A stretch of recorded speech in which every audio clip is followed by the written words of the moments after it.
Friday wasn't bad. Like last week. Yeah, Friday. Saturday. Sunday morning has been nice. I think that's when the originally iced over. Now it's fine.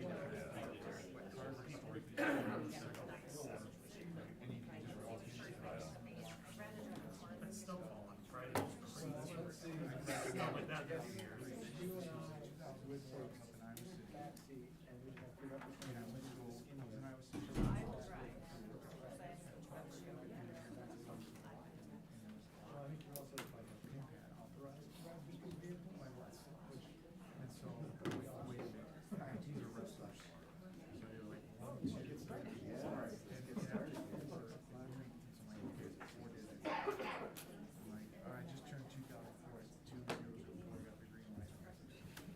All right, good evening, everyone. We'll get started.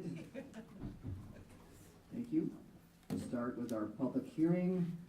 We'll open 1.01 public hearing on the calendar. Time 6:01.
Okay, we'll close public hearing on the calendar and proceed to start tonight's meeting with Pledge of Allegiance.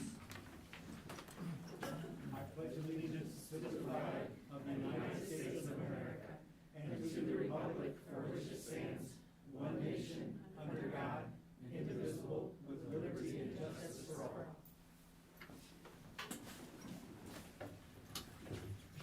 I have a motion to approve the agenda. So moved. Roll call. Second. Second. Anyone? I'll second. Second, thank you. And roll call. Director Castro? Yes. Director Champion? Yes. Director Frecking? Yes. Director Larkin? Yes. Director Lynch? Yes. Director McGivern? Yes. Director Smithson? Yes. Motion carried 7-0. Thank you. And we'll start with the president's statement. If anyone would like to come forward and address the board as a group, please keep your comments to 3 minutes and be respectful. Yes. Oh, come on. We said as a group and it threw me off. And please, I'm just one person. and please state your name and address for the record. Sure. Abby Keebler, 4522 Stonehaven Drive in Benton. Yes, ma'am. Alrighty. So my name is Abby Olson Keebler, and myself, my husband, my dad, as well as many family members are graduates of Bettendorf. My husband is a current BHS administrator, and my 3 girls currently attend Bettendorf. And I am also a speech-language pathologist employed by the Mississippi Bend Area Education Agency, or AEA, and have proudly served Bettendorf schools for 16 years. I basically bleed black and gold. I've been fortunate enough to always be treated as part of the Bettendorf staff family, even though I'm technically AEA. I'm here to speak to you tonight about the impact of House Study Bill 542. This legislation creates significant cuts to the AEA system, which was built to make sure all students have lifelong access to high-quality educational opportunities and resources. As you may know, AEAs are regional service agencies that provide equal, efficient, and cost-effective services for Iowa students, families, and schools. This bill would leave Bettendorf schools without many of the services you currently receive and with inadequate monetary resources to replace what is lost. And having only 3 minutes to speak and over 3 hours of things to say, I've sent an email outlining all of the services AEAs provide and what will be lost if this bill goes through. As a snapshot, AEAs provide staff to districts in the areas of special education and educational services.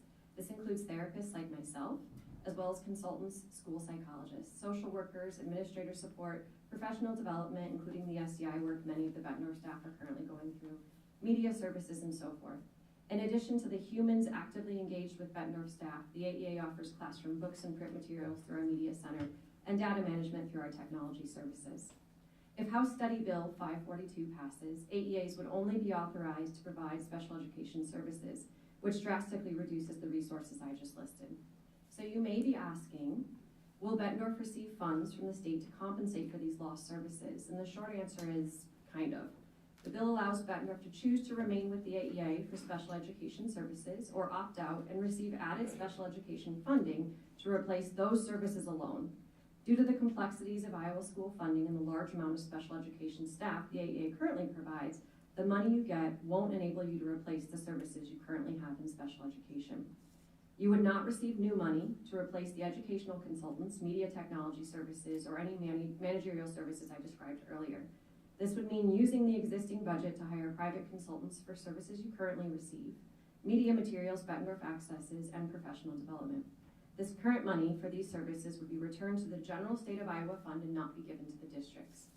School funding is significantly more your wheelhouse than mine, so I would respectfully ask you to do your research about House Study Bill 542 and what the financial implications and loss of services entails for the district.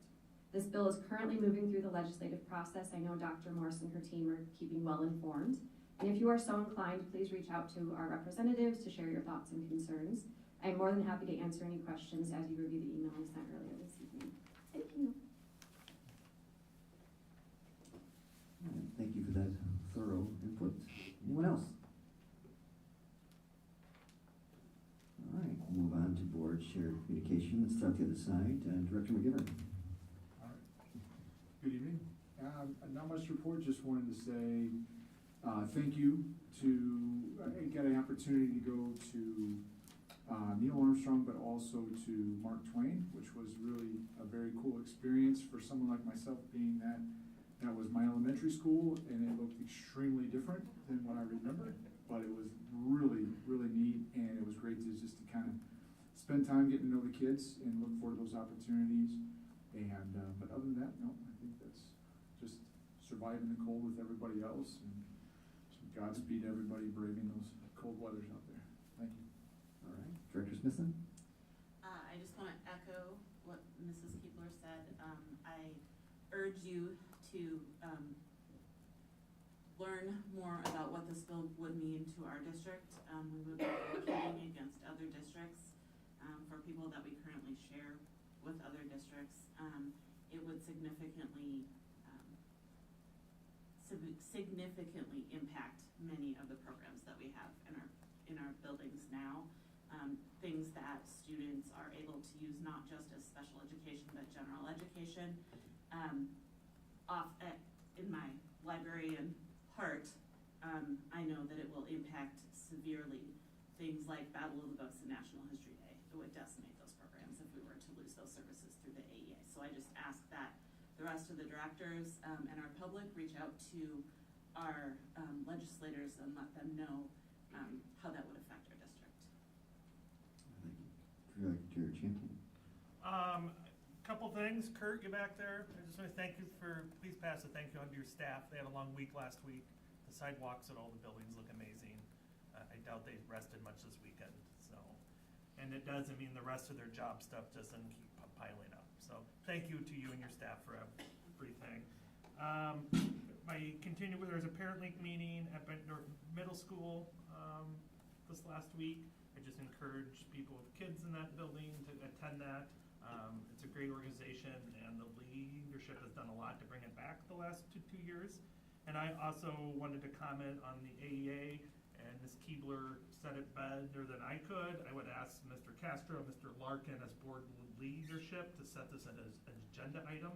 I would like to see somebody from the AA here telling us everything they do for our district and the financial impacts. And I would call upon this board to develop a letter to Iowa legislators stipulating the outcome and the impacts of this district if this AEA bill goes through. I think it's another misinformed attack on public education in Iowa, and I think this board needs to have a true understanding of what the impacts of the AEA being restricted would be. So that's all I have to say. Thank you very much. Director Berkey. I went along with Director McGivern and Director Larkin to Neil Armstrong and Mark Twain, and it was just a really neat experience to see what they do every day, the teachers, the staff. And I got to meet Mr. Turner for the first time, and I've known Chad for a long time. They just do a wonderful job. The kids were awesome, teachers were great. The teachers were all very proud of their own schools. They think that they have the best elementary school in the district, and they were telling us that. And they were also just raving about their principals too. And we've been to almost all the elementaries now, and I can say that all the principals in our district are awesome. From meeting them and actually getting to see what they do every day. Happy birthday to Director McGivern. Somebody had to call you out. What's that? Somebody had to call you out. Director Lynch? Appreciate it. I guess 3 little details. I saw a National Weather Service report that last week was the snowiest week in recorded Quad City history. Following that, I wanted to thank Celeste and the communications crew, Kurt and the operations crew, but as a parent, I especially appreciated knowing that decisions were made, especially when it was clear and the decision could be made the evening before, so we weren't getting up at 6 to find out that school's canceled. We could go to bed at 6 knowing that school was canceled. That really made life under challenging circumstances a little bit less challenging, and we appreciated that in my household. And finally, I guess I want to echo Director Champion's request. I would love to see more detail about the potential financial impacts of this bill on our district. So that might be a request to our finance director as part of that agenda item when we see it, I presume, in a couple of weeks. That's all. Okay, Director Castro? Just real briefly, I just want to echo what everyone else has said about the tremendous work that Kurt and his staff did, just plowing ungodly amount of snow, like Director Lynch just said, the largest snowfall in the history of the Quad Cities, snowfalls in the history of the Quad Cities, and just having to move that snow, put it someplace, trying to keep our kids safe as they walk to school or get off the bus, and the bus drivers were keeping our kids safe, so that was a heck of a challenge, and I just appreciate what they did to make our kids safe and to keep our school running as much as we possibly could. Thank you. So the being in this job and going through the inclement weather days, it's been interesting learning the different opinions people have about canceling school, and it's been large and varied. Some going all the way to look, cavemen survived the weather, we should be able to get to school, all the way to, yeah, it's cold and we shouldn't expose the kids to minus 15 degrees. So for the public out there watching, there is a decision matrix. Thank you, Superintendent, for studying the weather and engaging your staff. Canceling school is a big deal. It's not something that is an off-the-cuff decision. It's actually harder to cancel school than to have school. So there's a lot that goes into canceling school and deploying the staff to deal with scheduling, communications staff, of informing everyone about the cancellation. So it's a well thought through decision, and ultimately it's public safety. In this particular situation, we had the first one, which was infrastructure blockage with snow, and the other one was extreme cold with, I actually walked to work, and on Monday, walking 3 blocks, my nose about froze off. So putting the kids out there in that, it's just better to err on the side of caution, and it is challenging to figure out the calendar after that, but thank you for the team for all the work they did to keep the kids safe the last couple of days. So we'll figure out what the hours needed going forward, and more to follow there. So, all right. Next is the superintendent's report. Thank you. Thank you, all of you, for your recognition of what our team did to ensure that everything from parking lots and sidewalks were safe as could be, given the conditions that we were under last week. And thank you for recognizing, as my staff can attest, Celeste and Christy and Kurt especially, because they're the first part of the phone tree that gets started once I work with local superintendents and the National Weather Service to determine what that next step is gonna look like. There's a lot of anxiety in that, and Kurt can attest. I don't know how many times we're back and forth on the phone, and until we make that decision, and then our goal is to make sure we communicate that as quickly and efficiently as possible. So, thank you. This team is amazing. With, you know, each one of them just does so much above and beyond to ensure the safety of our students and our staff, but also make sure that we have as clear of communication as possible in times like this. We do our best to quickly communicate, but sometimes we know social media can get out ahead of us. But I echo what everyone has said previously.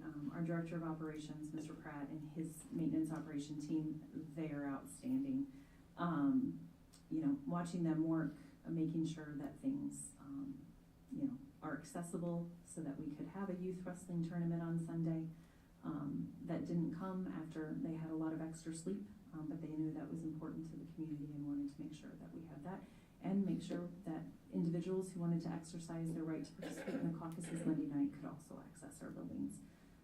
So I thank them for that, and I thank the rest of our teams out there for all the work that they did. Our custodians to help with cleaning off surfaces, our teachers, and classified staff for their patience. I know parking lots are not ideal at the moment, but it is what we have to face, and so we appreciate that. But thank you to that. A couple other things. I want to thank our families too, and again, our staff for patience and flexibility as we navigated those unique challenges.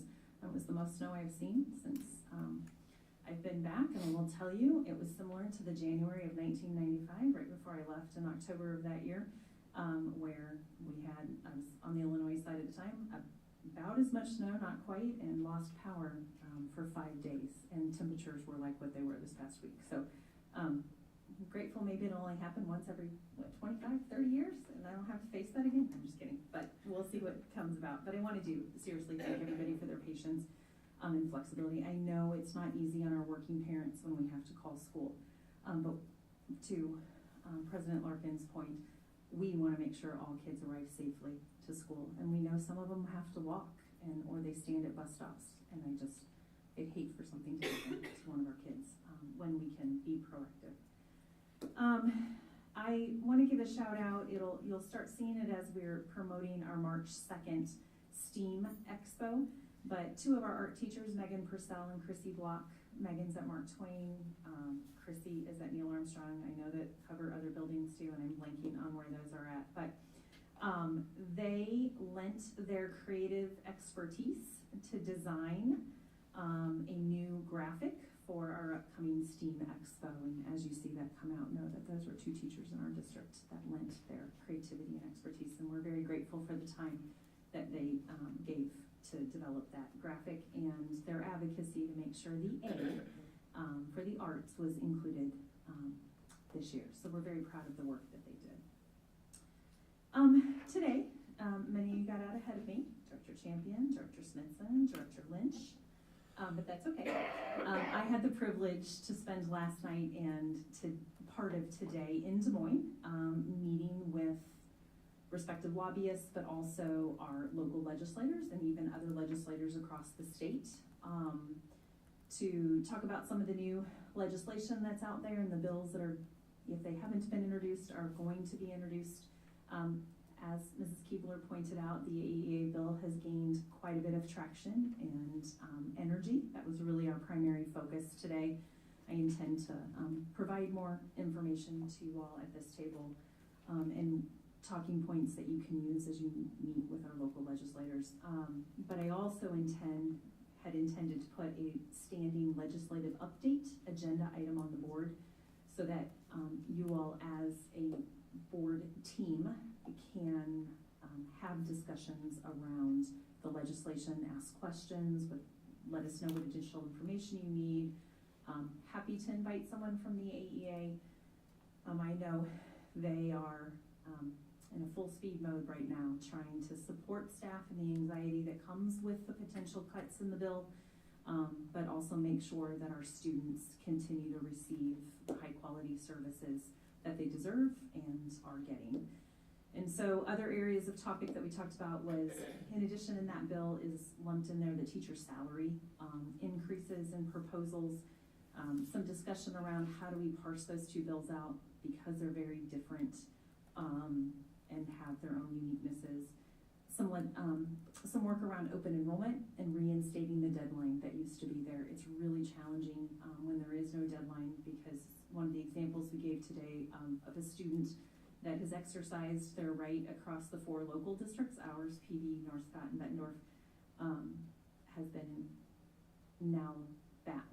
has been in all 4 districts and back to their original district all in just 1 school year, and that is not good for students and for education. Very well received. I had worked with a superintendent not too far, but in a different AEA, who was working with their local senator. Representative Moore is very open, and Senator Knoyer, some conversations about introducing a companion bill in the House to the one in the Senate around open enrollment, and even entertaining some conversation around students with chronic truancy who are open enrolled, because we want what's best for them, and if they're struggling to get to our district through an open enrollment process, would they maybe have greater success if they were just down the street from their neighborhood school? So we'll see where that all goes.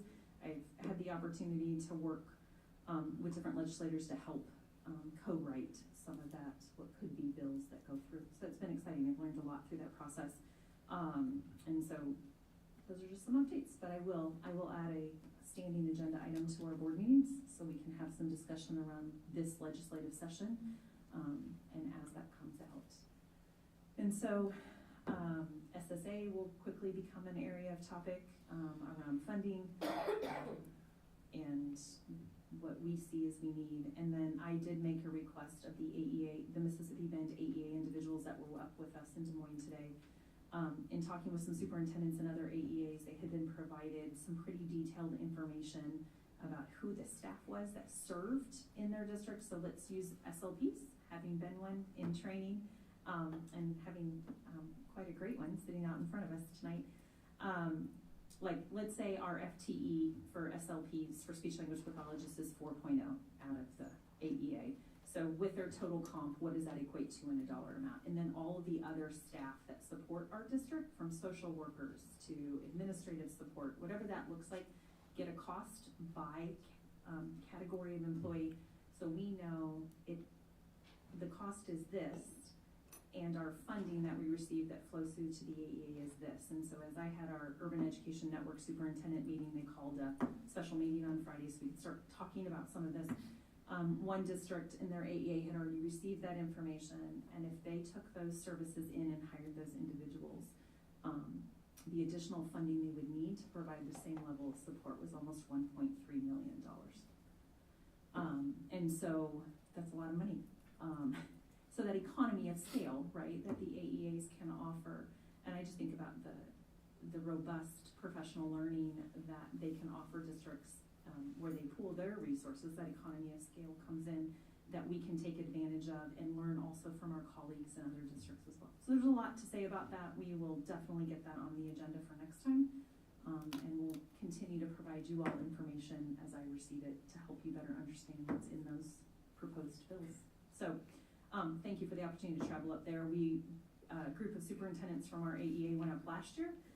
This year we decided we needed to go much earlier in the legislative session, and today was very beneficial. We met with a lot, not just our local legislators. I had the opportunity to be in the Speaker of the House's chamber and have some conversation with him today, and meet a couple other legislators from across the state. So it was great. I appreciate that opportunity to advocate for what not only our students in Bettendorf need, but all students in Iowa need, because that's how we will all move forward. Thank you to our high school administration and teachers for their flexibility and the collaboration working around how do we ensure that finals get in, but do it in a way that honors anxiety of our students who miss some days of instruction. And so I think they came up with a fair schedule this week, and I think it's moving forward quite well. I'm looking at Charlie and seeing what, his reaction. Excited to report the Department of Education featured our literacy work in our district in their January newsletter. That is out, it's live. It's exciting to see all of the hard work that our teachers have embraced and engaged in being recognized at the state level.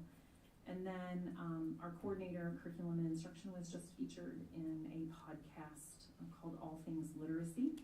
It's out of a group out of Michigan, but they've got some national work around literacy and best practices. And to see her honoring the work of our teachers and sharing that with others for them to learn from is pretty exciting. And then I think shout out Director McGivern, happy birthday, and there's someone else in the audience whose birthday is tomorrow. So happy birthday, Mrs. Laufenberg. All right, I'm done. Just a quick question, Dr. Morris, was there anything, discussion about the ESAs, the Educational Savings Accounts, is that going okay? Or, I mean, has there been any discussion about changing anything in those, or is that just kind of a moot point, it's already done? The only time it came up today in our conversations was around a deadline and trying to align that and get a deadline. The deadline last year for ESAs was June 30th, which makes it very challenging for districts to staff either up or down, right? But trying to align those deadlines with open enrollment in advance of when staffing decisions need to be made, and also for families, so they can plan what that's gonna look like. So really not much, but that, yeah. Thank you. No, thank you for the question. All right, next up, BEA report. Did all pictures come through okay? Well, could we put our pictures up there? There we are. Okay, so this was what we had used the last time, so we just used a general template just so you know who everybody is on our team. So myself, Laura Lee, Sarah, Holly, and Melissa are all part of our team.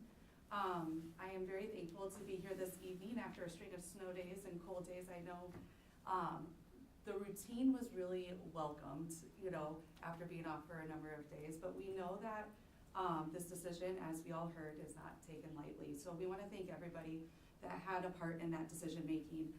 Thank you for making decisions to keep the safety of all in mind. And we know that those things are always met with criticisms or they're celebrated. It could go either way. So just know we are very thankful for the decisions that you guys have made to keep everyone safe.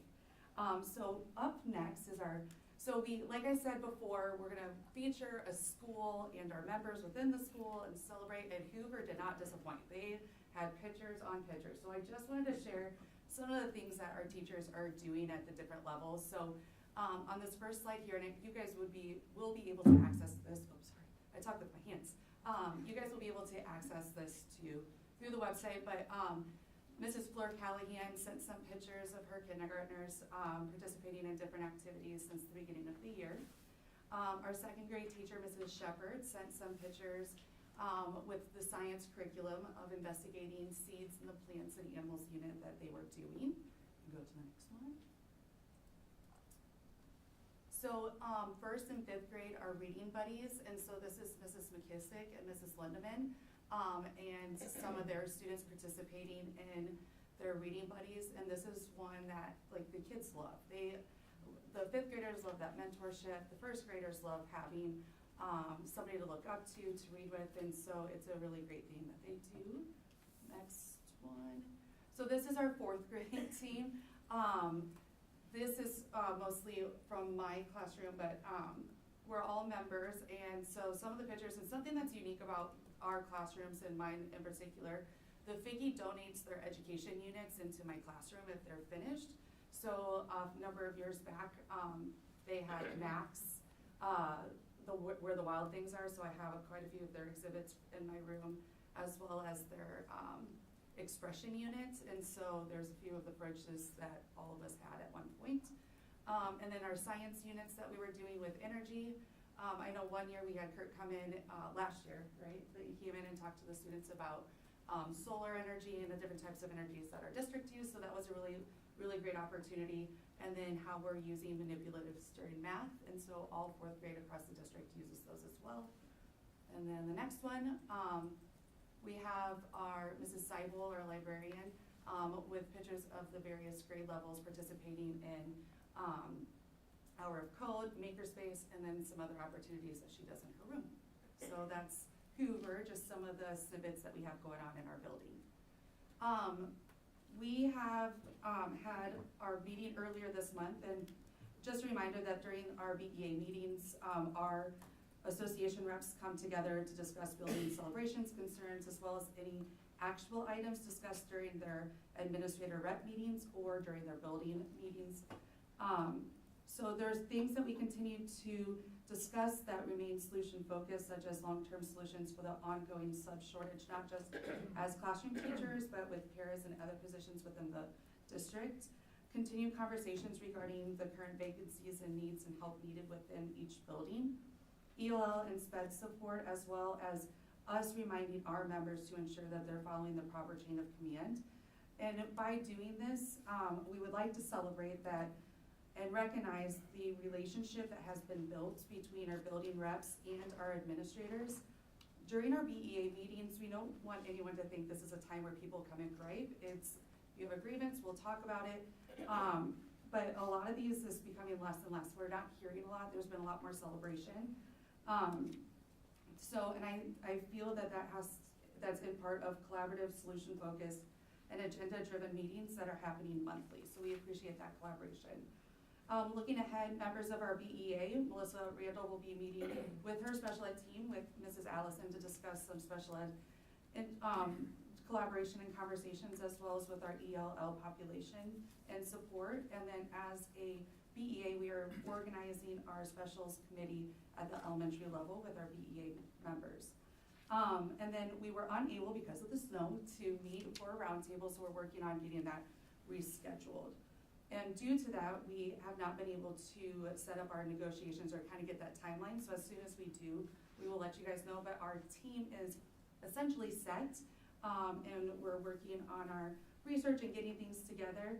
Let's see, I'm trying to figure out like where we're at. And then NEA, so their National Education Association, we're sending about 4 people up to Chicago to work at the summit, and this opportunity is full of learning opportunities to strengthen and educate members, connect with amazing other leaders in our nation, and provide ample opportunity to take what is learned and apply to our local. So in addition, as we all heard here tonight as well, and Director Champion, thank you for advocating for collaborating and working on that letter. We would like to show support and solidarity as we and many in this room stand alongside our AEA. As many are aware, this is a proposed restructuring of education in Iowa. And in that AEA will be effectively eliminated. In our district, we utilize a vast variety of services that we could possibly lose, and it is not clear about the funding, if it will be given back or if we would have to be self-funded. From a special education support ranging from consultants to professional therapy support and instruction to media and instructional services, training and expert support, our AEA is and we can all agree a pillar in our district. We urge you to show up and support not only our local AEA, but all Iowa AEAs. And how, you may ask? We know we've been talking, email, calling, talking to people. Let's get those letters in. Let's get those conversations going. And in closing, I just want to remind everyone that our teachers continue to demonstrate passion and drive to ensure that every student is loved, supported, and cared for. The BEA would also like to extend that our hearts, prayers, and support go out to the staff, students, and community of Perry. Thank you. Just want to add on as we're transitioning, Emily, thank you for bringing up the letters, emails, and stuff. I will say, and I should have mentioned it in my report, today, the thing I heard the most from every legislator I engaged with was keep the communication coming. It is making a difference. And what I heard is they are definitely attempting to slow this down so we can get it right. I actually had a couple legislators I was having a conversation with about have we considered hiring a third party to come in and do what's called a program audit or program review. I have been in places where that has been done for specific departments, but it could be statewide from a special education standpoint. They will identify the things we are doing exceptionally well and how do you amplify that and can build on that success, and then help us identify. I don't think there's anyone, and I was there today with some AEA folks from different AEAs, including ours, who would say we don't have room to learn and grow. But how do we create a more objective way of identifying what that action plan needs to be before we make decisions that could have unintended consequences for our students who need us the most? And so, Emily, thank you, that jogged, but they did say those emails, phone calls, and letters are making a huge difference. One of our local legislators said just in a 48-hour period had probably 1,000 emails in the inbox, all related to the AEAP. So please know your communication, whether it's board members or out staff or parents, know that is making an impact and getting them to ask. So while we were there, one of our senators asked us to develop a document of questions. They had an education subcommittee meeting today, and she took that document that we drafted right there on the spot with her to be able to share. And our understanding was the governor was potentially going to be in that meeting today. So know that our efforts to communicate concern and the questions we're asking are not falling on deaf ears, and they really do want to understand the impact and our ideas for how we can move forward to improve how we serve students. So thank you for that. Hey, Paul, you got a cord wrapping around your foot. Just so you know. Thank you. Yep. That's very observant, thank you. Okay, BESA.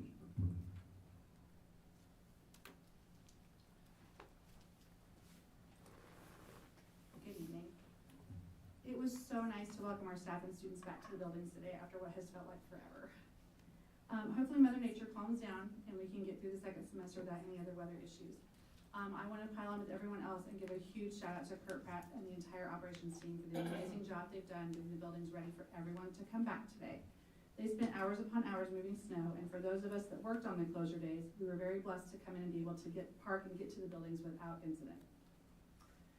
VESA completed our first session of the peer mentoring program on January 10th, and our exit survey results are in.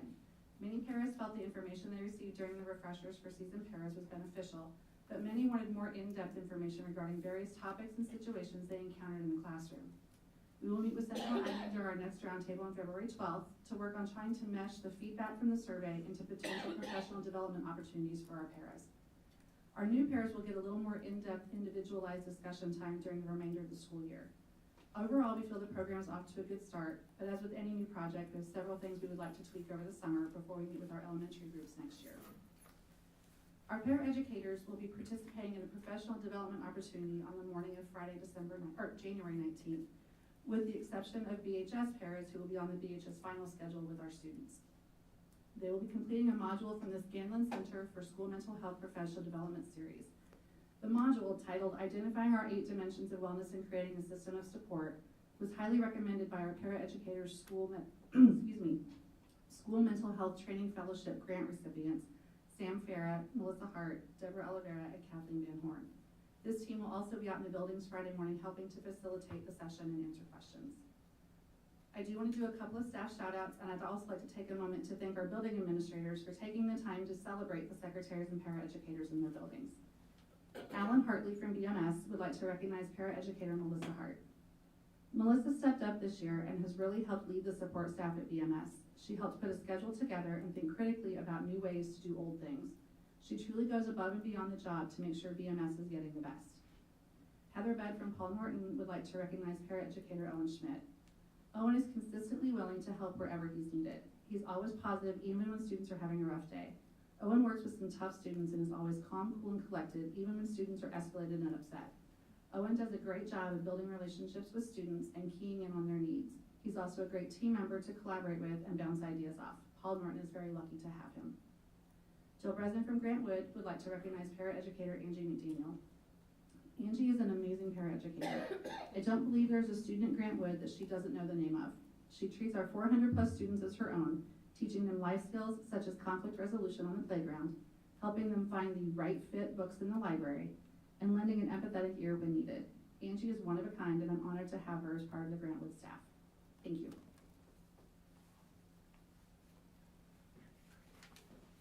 All right, student board report.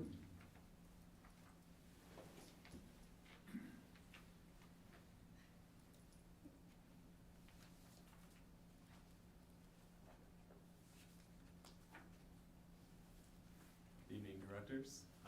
Before I begin, I do have this platform, so I do want to say, as many people have mentioned, the AEA tonight, I do not have any involvement in those politics, but I do want to add a personal note to all of this. I have personally benefited from the AEA. When I was in elementary school, I had the lowest level of IEP for my cochlear implants, and they helped me during a very confusing time for me and my family when I was losing my hearing, which would not recommend to anyone. However, it is nice. I have more selective hearing than the average teenager.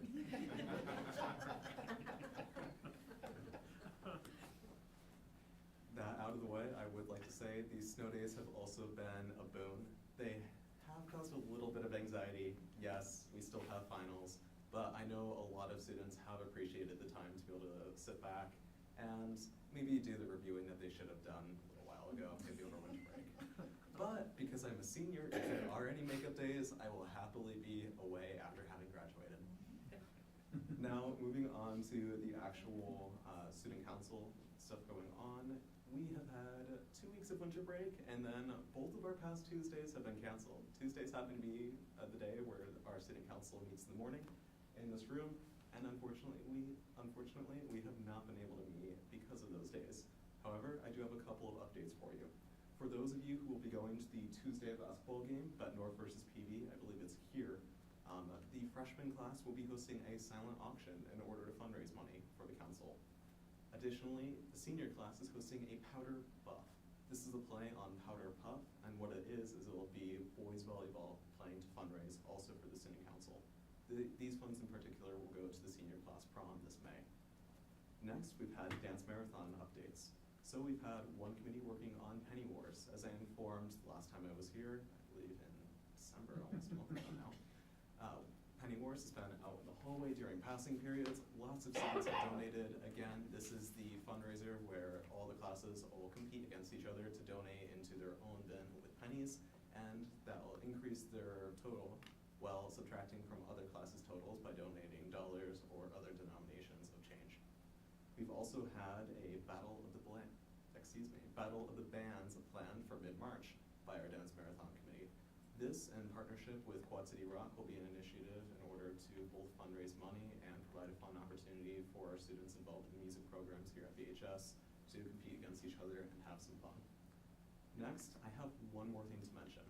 Although most of the clubs and activities of the school haven't been able to meet or get off the ground that much since before winter break, I have noticed one thing around the school, and that's because of my own involvement in speech debate. And then the decals on this back wall here reminded me. There has been a donation of funds into the building for the boards. I know the ACT board has been updated. There have also been funds for the other boards around the building for recognizing students. I would like to say, I do not know where those funds came from, but to whomever they might have been acquired from, thank you. Those are really appreciated. It's been 6 years. I know a lot of people who have talked about them, and I say that because I am in speech debate, and I know we have a lot of people to add to our boards. Mr. Rankin calculated we might need 2 boards extra, and there's also boards in the FBLA hallway, along with other boards just throughout the building. So thank you to that donor, and do I have any questions at this time? Seeing none, I will leave because I have finals in the morning.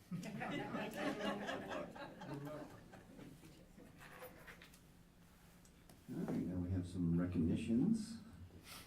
The Bend High School Band had an exceptional day at SEIBA auditions, with a total of 14 accepted into the honor band. Names listed below by instrument. They will perform in concert at Boxman Music Hall at the University of Iowa on Saturday, January 20th. And on the baritones, Eric Hilliard and Michael Farman. Bassoons, Chloe Martin and Sophia Lynch. Clarinets, Ishika Motowani and Madeline Kitillison and Eli Young. Flute, Sydney Cousins. Oboe, Hadley Apple. Trumpets, Noah Levitt, Kyle Montague, and Heath Leone. Tuba, Riley Susiarja, and bringing in string bass, Lucas Witt. Congratulations to all of them on their honor band, and good luck on Saturday. Richard, is that your Sophia? Congratulations, that's really cool, thank you. And that's Cool. David's uncle. Oh, I'm sorry, is David as well? Yeah. Congratulations. Michael, thank you, Michael Scott, our bad. That's cool. Will you be going to the music hall? You'll be there, all right. 25 inches of snow notwithstanding. All right, transitioning to the consent agenda, do we have a motion? I move we approve the consent agenda as presented. Second? Second. All right. And roll call? Director Champion? Yes. Director Frecking? Yes. Director Larkin? Yes. Director Lynch? Yes. Director McGivern? Yes. Director Smithson? Yes. Director Castro? Yes. Motion carried 7-0. All right, thank you. We got a 6.01, the BMS renovation update. So, I'm perplexed by something, but I'll ask Mr. Pratt later. Tonight, so several months ago, the board tasked Kurt and I, after we had a board development workshop, around what could be done to possibly provide some updates and some needed renovations at middle school, to go out for an RFQ around getting an architect and a general contractor to, because of this project is going to be complex, right? We cannot close school, we're not relocating students. What options do we have? And so tonight, Mr. Pratt and our partners, Bray Architect and Bruce Builders, are here to lead the board in an update and some discussion around what are some possible options. So, Mr. Pratt, I'm gonna turn it over. Sure. So, we issued an RFP probably back in July or August, I want to say, and have been meeting infrequently every 6 weeks or so to get to this point. Some ground rules. We're not obviously looking for a decision tonight. This is an information-only agenda item. We'll bring it back around at some point in the future. You guys are welcome to have discussion on it and kind of give us some direction from there. If you go ahead and pass out, you guys want to come on up. So I'll introduce the team members. To my left is Carrie Eulenkamp. She is an architect with Bray Architects. Matt Wolfert is the president of Bray Architects. They have an office in Davenport, Moline, Milwaukee, and Sheboygan. If I said that right, I'm not from Wisconsin. And then the other piece of this, we had a construction manager who helped do some cost estimating for this, because we want to understand what the cost implications are of any work we're doing. And that's Bruce Builders, Bill Bruce, president, CEO, and Justin Horner. I don't know what Justin's title is. Bill has done a lot of projects for the district, probably in the last 5 years. He was working with the district prior to my time here, and he's still continued to do several projects for us. So we're glad to have all of them aboard. Please ask questions of them, myself, Dr. Morse, as they're going through it. It's kind of tough to understand at first, I'm not going to lie to you. There's a lot of parts and pieces to digest. But no, there is no dumb question, I guess, at this point. So with that, I will turn it over to them, and I will stand up here off to the side.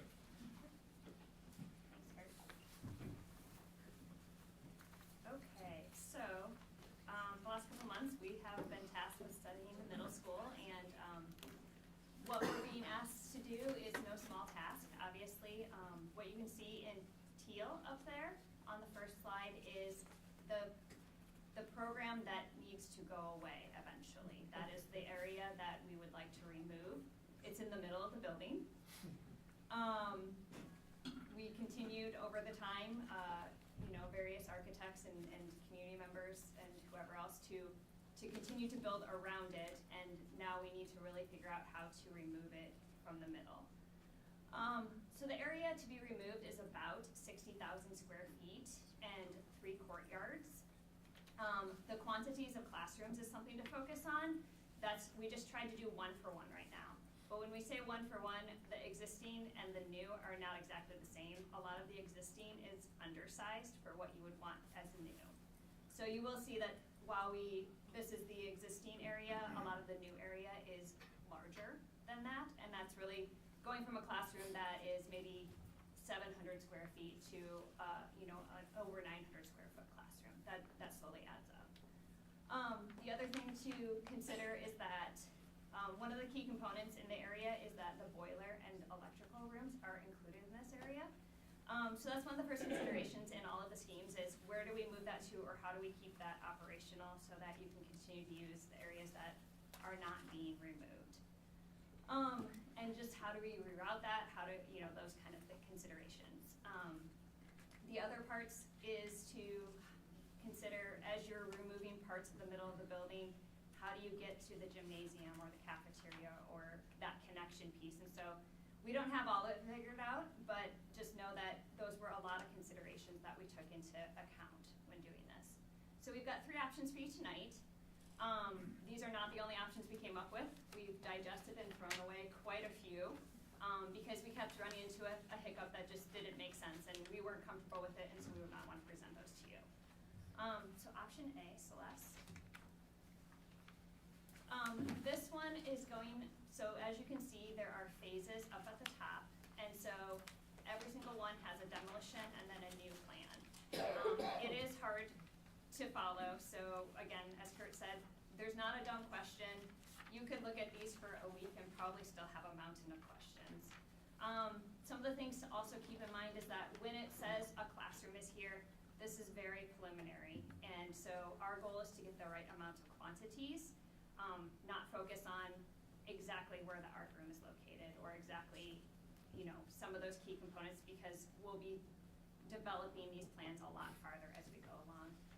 So option A starts up with the maroon, and you take out the maroon area.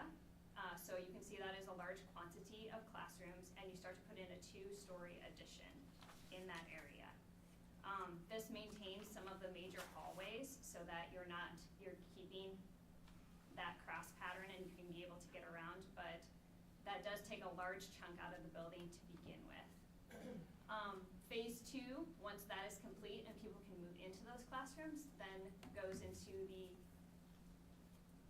line south, and takes out the other half of it. And so this plan really takes into an aggressive approach and goes straight into the middle of it and gets those classrooms out and replaces them. The teal is a combination of new, and then the lighter teal is a renovation portion. And so in that part is the cafeteria, the kitchen, the servery. The wrestling room moves into the existing cafeteria, and then there's a remodeling of the office component also.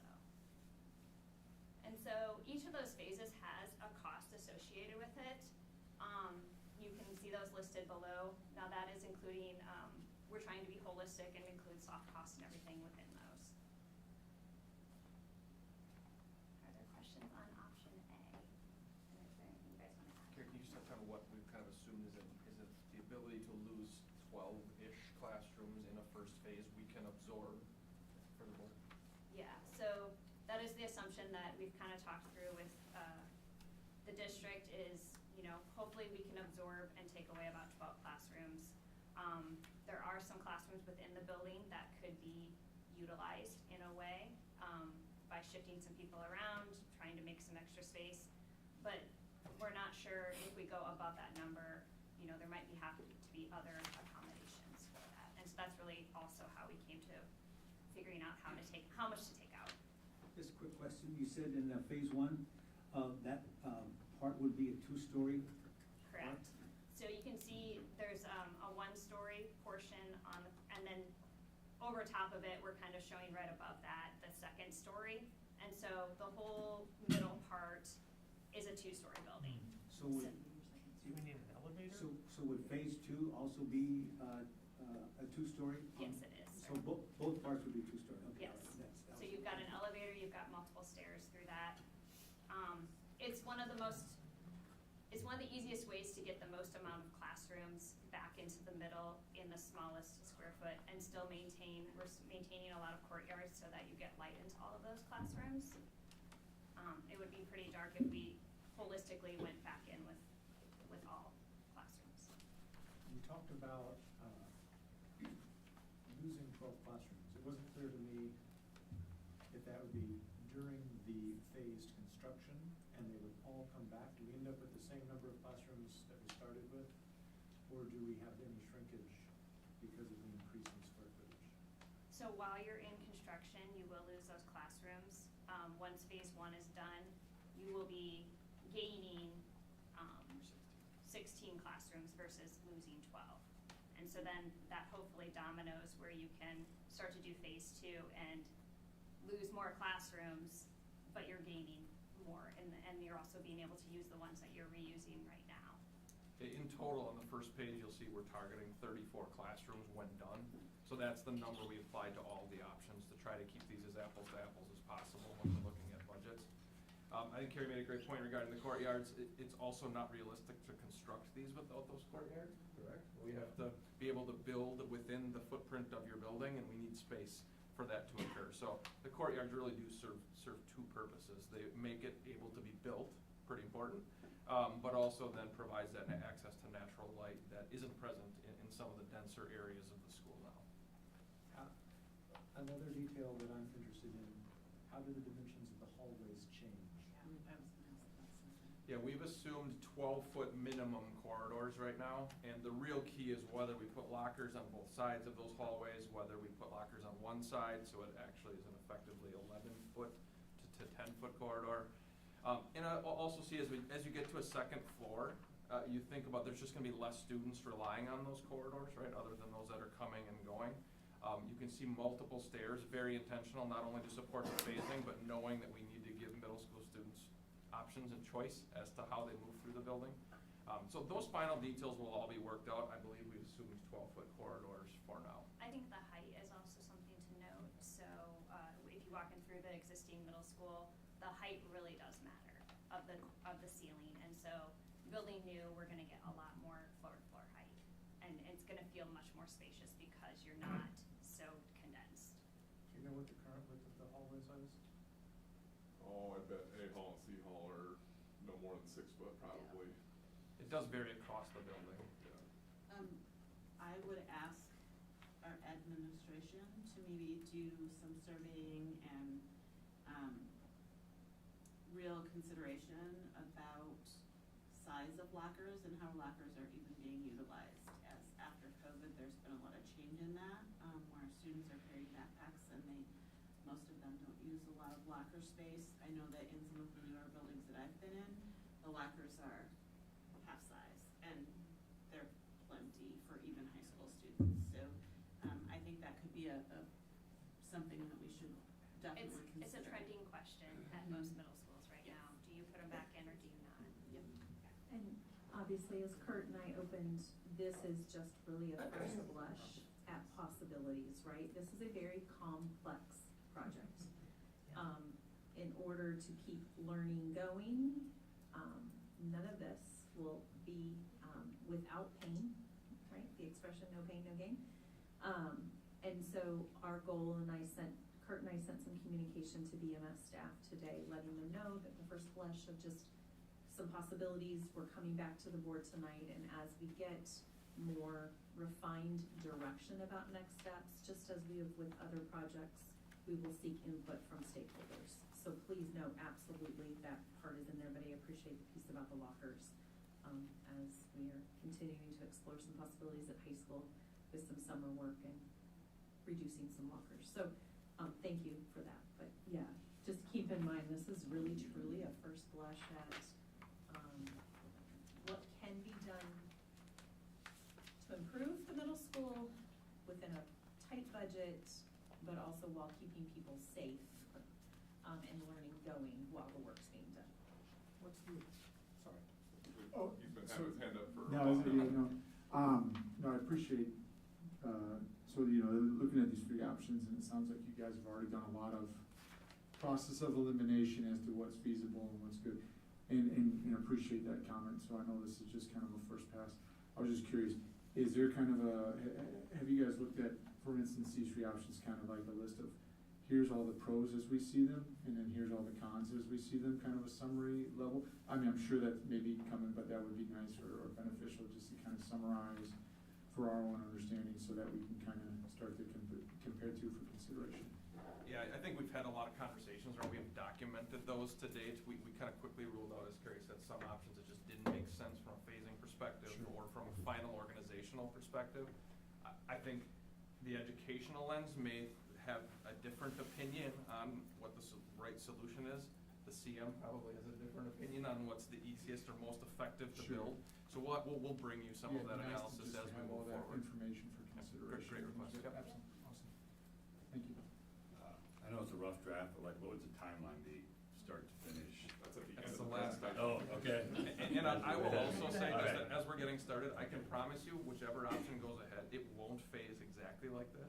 It won't look exactly like this. We were just trying to be cognizant that phasing has to be part of this as we start to think about solutions, but we know they're wrong, even standing here tonight.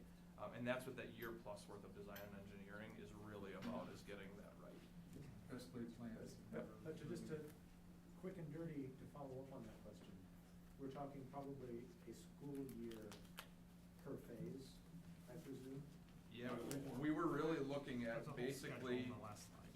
summer of 2029 at a super high level is when all of this would be completed. So we're really talking 5 years roughly from the time we're approved to proceed with getting to the final phase of construction. That assumes that we can afford to do all phases of construction. That assumes we design, engineer, bid all phases of construction at the same time. Those are all variables that, as a board and team, we're gonna have to work through in the weeks and months ahead. Dr. Castro, you had a question? Yes. Will the cafeteria be larger than the current cafeteria? That is Yes. the intention. Yes. By how many square feet? I don't remember exactly off the top of my head, but I can get that. But it for you. will be larger? Yes. Yep, and you can generally see the wrestling and flex, that label with the light green color. Yes. Just for a scale perspective, you can see visually that it is quite a bit larger. But we'll bring you that square This footage. is a follow-on to that question on square footage. But I'm assuming all three options will prevent the leaking in the restroom room. But no. It goes bye-bye, I think. Okay, good, because that's been going on since I've been here. Scenario, yeah. No, I really do appreciate it. I can't imagine the complexity of all this stuff and things, and so this is really neat to see all the work that's been done so far, but it'll be very interesting to look at your guys' perspective, the pros and cons, like you said, the educational lens and considerations and all these things, so. He's listed an opinion from the stakeholders, the teachers, custodial staff, security. No. No. Mm. No. Not yet. Not So yet, what we had okay. talked about is this, when given direction to go identify these individuals who we're working with, it was important to bring back to you all just the first run of this. And then as we get some more refinement, we always and will continue to get input from stakeholders. But even to what's been said, just our group that has been trying to sort out what plans do we bring forward, there's been robust conversation and not necessarily always agreement on what we see. But through those conversations, I think we've really come up with some strong possibilities. Anything Great to else? see option 2. Option two. Or I'm all option B, about it. sorry, I mislabeled it. I like option two. Okay, so B, it starts a little bit calmer. You can see, the maroon color is an addition off of the back side of the building. So that first phase, there's still gonna be disruptions, there's still gonna be some action going on, but it's not going straight into the middle of the building. It also currently has, the wrestling room as in phase 1, so that we can just get that whole part up there off of the chopping blocks. And then once again, you can move into this addition. This is a single-story addition on the back, but you would have an equal amount of classrooms as you are talking about losing, as so there's 12. So then the lime area is in this phase a renovation, and so what does that mean? That whole area would stay the way that it is. We would be, but we would try to be improving the roof, a lot of the things that Kurt is trying to improve in that area, while also making those classrooms better and the hallways better in a way. We don't have it exactly drawn again the way that it might be renovated, but that would be a renovation in scheme B. The teal then comes back in, and that's when you start to demo out the existing building. And you come back in with the second addition. And so this again is a single story. That's where you get a lot of your extra classrooms. And so then most of the classrooms would be either renovated or finished by that point. And then you come up into the orangish area. And you demo out that part, and that's really where your cafeteria, some of those extra classrooms, the kitchen. Something to note, in a lot of these schemes, there is a couple spaces that we didn't mention, but there is some downtime, obviously, for various areas. One of them is the kitchen in multiple schemes because it makes sense where it's at, but that means that we're taking one for one at one point or another. And there's a couple other spaces like that. And so again, there is going to be pain associated with some of those areas. So I have a question about this one. This one creates a separate athletic entrance, correct? It does. Okay. And it starts with adding classrooms, so that's fewer teachers displaced at first. Correct. Correct? Yes. This has a lot less squishing at the beginning, which is definitely a pro. I know from the construction side, it's very helpful also because they're kind of on the back side. They're not going straight into the building. It feels more comfortable from the fact that you can move into this addition and then start gutting out the middle of it. But they're all going to be a little bit painful no matter what.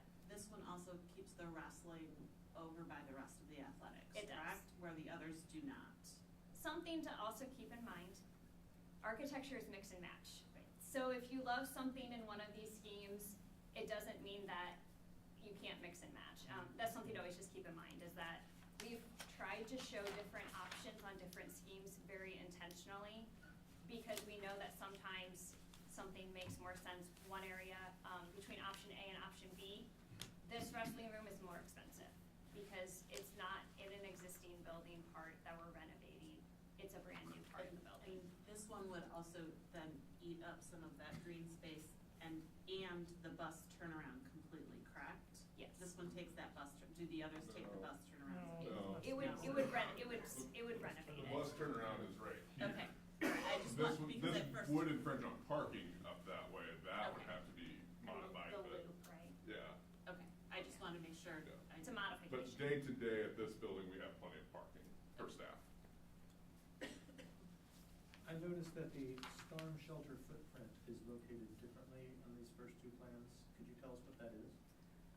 So this is a hypothetical, but most likely by the time that this is in construction, the city is going to be, right now in 2015 code, they've been waiving the storm shelter requirement, but everything that we're hearing through the state and through the different cities, it's going to start to be a requirement that they're gonna have at all of the schools. And so what it becomes is basically a shelter that in the storm event, the school can go into that.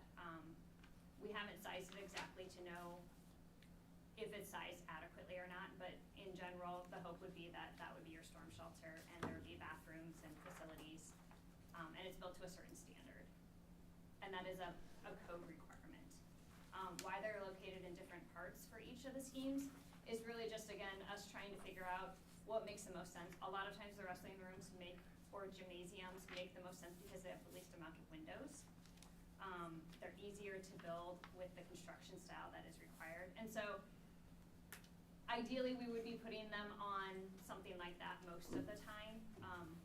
On option A, I think the classroom addition was one of the only areas that had the right amenities. And so it's just, again, a first pass.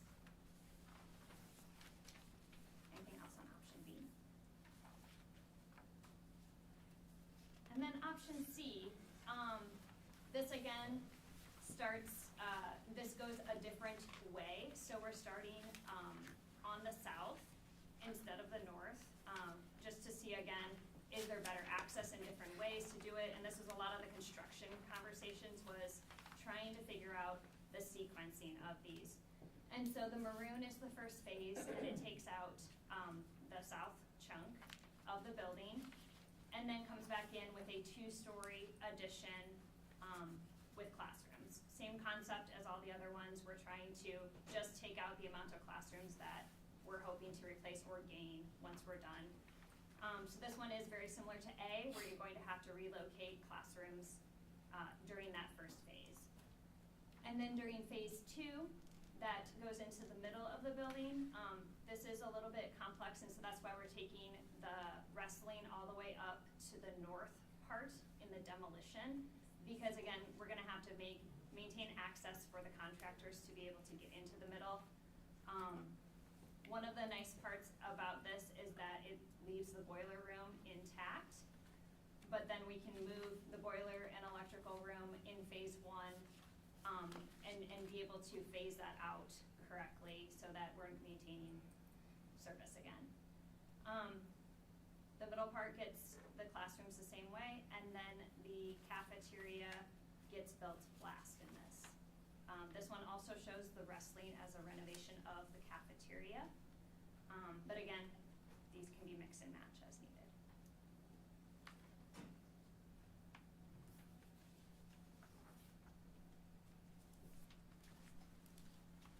Anything on C? Okay. Now, this is just a crazy question, as I've noticed various bathroom sightings. Is it cost? What was that? It's just looking at the bathroom designs. Is it cost prohibitive to go to all single stall models of bathroom? It's not cost prohibitive. It definitely takes up more square footage. You also need to be, the state of Iowa is very aware of how to label them, and so we just need to make sure that we're following how they want them designed. But a lot of school districts are going to single user stalls. I'm just thinking of, I know in many schools, issues of gathering to vape is a problem. Yes. How can we deter that? The transparency of bathrooms is a frequent conversation that we have. And just, if it's more of a corridor, you can get cameras, you have a lot more visibility, and if they're single user bathrooms with full walls, there's a privacy that people can have, but you can maintain it better and visual standpoint. And so we can go on and on about bathrooms right now. It's a detailed architecture. No, exactly. But it's a I was very curious. valid conversation right now in middle schools and high schools. And I think to Carrie's point, if it's something the board is gonna take a position on, you want all single bathrooms, we would likely need to add an allowance of additional square footage at this point to accommodate that, to make sure we could deliver on that if that's what you decide to do. This is sort of the pros and cons request. Yeah, It's right. I'm right there with you. And we take a first pass at it, but then this is all conversations we would be wanting to develop further and going through in detail. So schedule-wise, the design phase, we are thinking from the time that it gets approved to move forward through, we're actually going to be sending something out to bid, is about 12 months or so. We're hoping to design all of the phases up to a level of what we call design development, which is kind of the finest level of, we have enough detail that we feel we have answered most questions, but then we would only be taking what you are approving to go forward phase by phase so that the constructions can start a little bit quicker. All 3 of the projects or options relatively would start sometime in the March of 2025 if we went forward right now, or a relatively soon time. And then all 3 of them also end in 2029.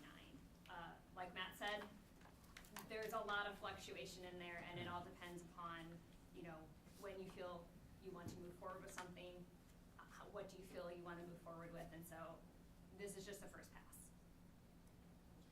And I would say, I hope we're conservative with some of these durations, and I think we generally would recommend, let's be conservative in our initial communication. And if we end up over-delivering and end up getting done sooner, right, nobody's gonna be disappointed in that. So as we hone in on this more, we'll continue to refine this. It'll be a lot easier when there's one option, not 3 as well, right, to get into the details on. But we thought it was important that you just get some sense, and the community can hopefully also understand that when the board approves something to proceed, we're talking your 2nd or 3rd graders may see, right, as some of this happening. The current middle schoolers really won't be affected by much of this. Dr. Morris, I have a question. So so with any of these plans, we won't be finished with just the old part, right, till 2029. At what point will these newer pieces then need to be looked at to be refurbished and renewed? Good question. I'm gonna look at my director of operations. Some of that we do on a rolling scale. I know the science labs and the C wing, which we don't need to back up to a plan, they're either at or past their life in some of the, in terms of just finishes and functionality. We can tackle those one or two at a time each summer. But the focus has to be on the middle right now, because that's, I mean, that's No, 10 years yeah. past the expiration Absolutely, I date. understand that. I just worry that we're gonna end up, as soon as this is done. We've got another part that's the We've same got way. a whole nother part that's the Yeah. same way. And that's, I think part of the, it just feels like, yes, this absolutely needs to be done, but for years and years, what we've done is we've done a part of it, and then we've added on, and then we've done a part of it, and we've added on, and we're just in this. I think the continual- core of the building's a bit different in that it's a total dump. Yeah. And like, there's nothing redeemable. No, I mean, there's nothing I'm right with redeemable you. about the core of the And building. it has to be done, I just worry that So- by the time we're done with that, then we have the next part, Oh, and it's it's a gonna be in the You same do spend condition. enough time there. if I can allay your concern somewhat, so this was built, in the late 90s. It's still in pretty good shape overall, mechanically, finish-wise, et cetera. Again, except for the science labs are getting a little tired and, need some update functionally. This part was renovated in the early 2000s, finish-wise, still in good shape. Ceiling heights are much higher than what this addition is, so we can see more traditional mechanical systems back there. Gym and locker room, gym's still in great shape. Locker rooms are locker rooms. If you want pretty locker rooms, you're gonna have to direct me to do that, cause, they take a beating, certainly. The front of the building, parts of it were renovated within the last 10 or 15 years, so, would I say that some of these are gonna be as bad as what this current part is in the next 10 years? I don't think so. Okay. I feel like we're sitting okay in some of those other parts. It really is just the core that, has some very real problems. And I think the staff over there would echo that as well. As I look at Mr. Coons, would you disagree with anything Kurt just said? No, I would totally agree. I guess one question, if I could ask a question, because I'm in the first phase of A. Where are those teachers gonna go? Are we gonna be in trailers for that time, or what's the plan for that? I think those are details, Mr. Coons, that we would have to work out once we identify what plan are we moving with, what does phase one look like, who's being displaced temporarily, and then working with administration and that staff to come up with a viable plan. You know, trailers have been discussed, but that would probably be our absolute last resort as I look at Mr. Pratt. Like, we've tried, how can we accommodate within the building? And like we said, I think Carrie has said it a couple times, Kurt, that this is not going to be painless as we go through this, but hopefully that short-term pain, I guess, for lack, I can't come up with a better word tonight, I'm tired, will yield a much better outcome on the other end. And I think we've learned, as they did the Hoover project, overall that went exceptionally well. Staff will say that it went well, but there were lessons learned from how we had to displace staff and move things around, so. And even a new building is never the solution. We had problems at Mark Twain with phasing, and we had problems at Grant Wood with phasing. Grant Wood was without parking in a playground for a year, and Mr. Kane was out there. Mark Twain, we escalated the construction schedule, and we put kids in a temporary building. What? They all survived.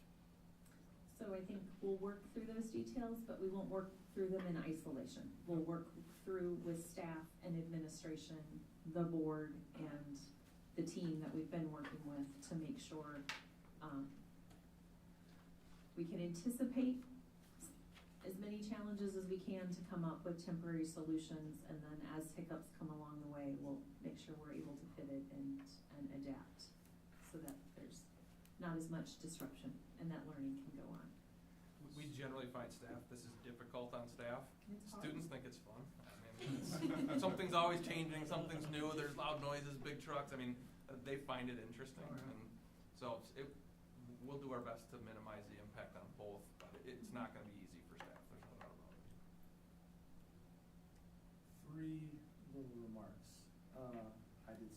quick, dirty math. Richard, could you speak in the microphone, please, so when we go back to listen, then we. Thank you for that reminder, I appreciate it. Quick math, it looks like option A is ballpark 44.4 million. Option B is 40.8 million, and option C is 44.3. Yeah, real close. The two questions I want to ask are, number one, what do you see as a team, or perhaps from different perspectives, as the pros and cons of each of these three options? And number two, what do you need from us at the end of this conversation? Because we're not making a decision tonight, it's just discussion. What do you need from us? So, my understanding would be you need to digest this, right? And, we're happy to prepare those pros and cons. It's a long list of, I would like to organize them almost by educational, construction, because it's not simple, and one could be a pro for Bill, and it's not a pro for the school, right? And so, it needs to be kind of organized in that way, and we're happy to present that to you and to give you that to digest. But leading out of today, we just want you to start thinking about this and to start digesting it, because it's not a simple answer. Like we've said, all of them have a lot of pain, and hopefully the gain is better in the end, but it's gonna be a long process, and it's not simple to take out the middle of the building, but that's what we've been trying to study to do for the last 2 months, because it's past due, it needs to be done, and it is possible, and we're up for the challenge, and so this is scary fun, right?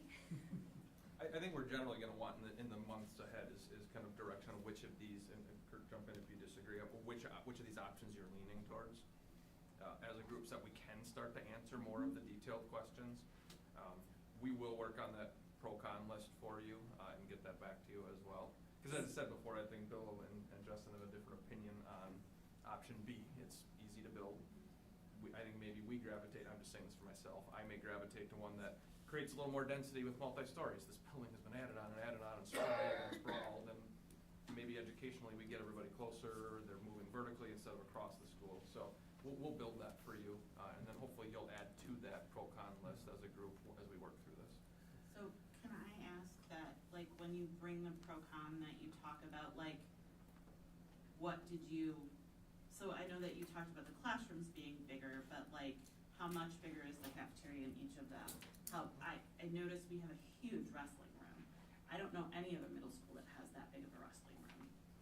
And I know we have a good wrestling program here, and that's something that's really important, but if we're looking at this much money, do we need to keep that big of a wrestling room? We need to look at those kinds of things and say, if we're gonna add, square foot to square foot, what are we adding? What have we prioritized as the biggest things?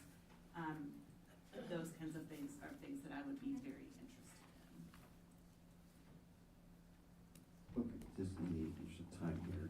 I'm just gonna ask one more question of the board. So as President Larkin's getting ready to put some closure to the conversation, what I'm hearing that we, as a team, need to come back with our pros and cons, and some additional information around square footage for some of those ancillary spaces, right? Is there any other information, as you digest this and take this with you and ruminate on it, what other questions haven't been answered besides the details, which we are not in a place to do? This is not that time or space.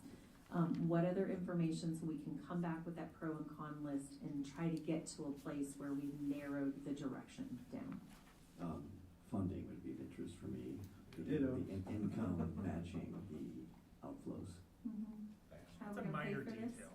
So right now, the intent, sorry, Director Frecking, the intent or where this came from when the bond was not successful was that, as we know, we funded Mark Twain and Grant Wood through bonding against the SAVE dollars, which is your 1 cent sales tax dollars.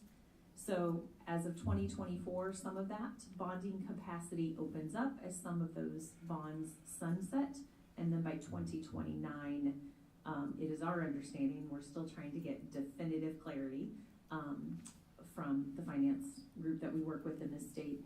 By 2029, the bonding against those saved dollars for those two buildings should completely sunset in 2029. And what we're trying to get updated numbers on is how much exactly will be available. We understood it at one point to be somewhere in the mid 20 millions, and then potentially by 2029, all things equal, we have no idea what the next 4 years are going to hold in our economy, could have as much access as upwards of $35 to $40 million. But those will always be estimates, right? Because the market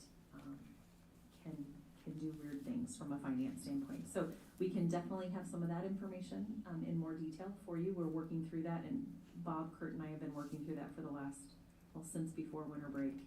So we'll get that information. We'll get the pros and the cons. We'll get some of that square footage for you. And classroom, for each stage, could we get a number of classrooms being taken away versus classrooms added? Yes. Absolutely. In each stage, so that our teachers are prepared, right? If we're taking 12 in that first, but we're adding 16, that means only 8 the next time. That information is going to be really important for our staff. And I don't disagree, so when I say this, don't think I'm pushing back, but I do want to play devil's advocate for a second. That is absolutely important. However, at the end of the day, it will all be whole again, and so we need to think about, from a standpoint of the options shared with you, or, as Carrie said, a mix and match, potentially, version of two options, kind of blending some things together. At the end of this project, what will be the most functional, useful for us at the end? Does that make sense? So while that information is absolutely critical, no, I get it. I don't want to lose sight of the end project and what that could bring to the students and staff at the middle school. Any other information? Yes, I cut Director Parking Officer. Which one does Mr. Hartley like, and are we tapping into his resources, being in that school all the time and knowing what they probably need the most? Yeah, I think that's coming. They're gonna probably do a working group Okay. and put solicitation I pieces talked on to him this. quite a bit last year at the bond, and he had good ideas, so. Okay, so one direction I have, so we hit the summer of 2025. I do not want you guys to have to wait on anything because this group has to do something. So as a superintendent, if we have to have a special meeting where we just talk about this, let's get that on the calendar and we will do it, because bureaucracy do not want this to slow this down. So thank you for your presentation tonight. We'll keep the gas on our side, and we probably should have an agenda, special meeting anyway. We've just 30 minutes just on this topic. So the next time, maybe we'll just have one where all we talk about is this. At some point in the future, we'll talk more how what that looks like. So thank you. I just want to say thank you for being here. Thank you. This is a crazy project, and I don't know why anybody would even deal with it. Like the They've been an phasing's amazing crazy. team to work with, so. both Bruce, Thank Phil, you. and Bray. So thank you guys for being here tonight. Thank you. Thank you. Okay, school calendar. Do we have a motion? I move we approve the 2024-2025 calendar as presented. And a second, please. Second. Okay, let's discuss the school calendar.